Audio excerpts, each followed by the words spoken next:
চিকিৎসা সহকারীর ওপর হামলার এই দৃশ্য বাগেরহাটের মোংলা উপজেলা স্বাস্থ্য কমপ্লেক্সের। চিকিৎসা দেওয়া নিয়ে তর্কের জেরে রোগীর স্বজনেরা এভাবেই হামলা করেন। হাসপাতালের সিসিটিভি ফুটেজে এই দৃশ্য ধরা পড়ে। ঘটনাটি ২৯ মার্চের। এদিন এক রোগীকে উপজেলা স্বাস্থ্য কমপ্লেক্সে আনার পর চিকিৎসার ধরন নিয়ে তর্ক হয়।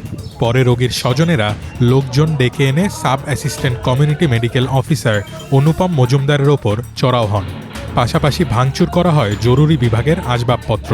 যে রোগীকে কেন্দ্র করে এ ঘটনা ঘটেছে তিনি সুস্থ হয়ে বাড়ি ফিরে গেছেন। সেবা দিতে গিয়ে এ ধরনের হামলার ঘটনা চিকিৎসকদের ব্যথিত করে বলে জানিয়েছেন উপজেলা স্বাস্থ্য কর্মকর্তা।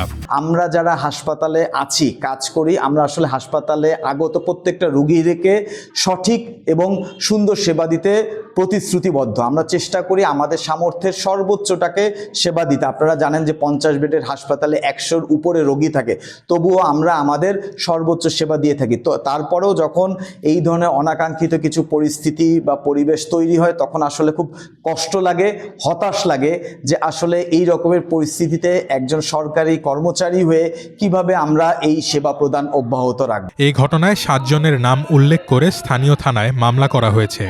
এ ঘটনার প্রধান অভিযুক্তকে ইতিমধ্যে গ্রেপ্তার করা হয়েছে। অন্যদের ধরতে অভিযান অব্যাহত আছে বলে জানিয়েছে পুলিশ।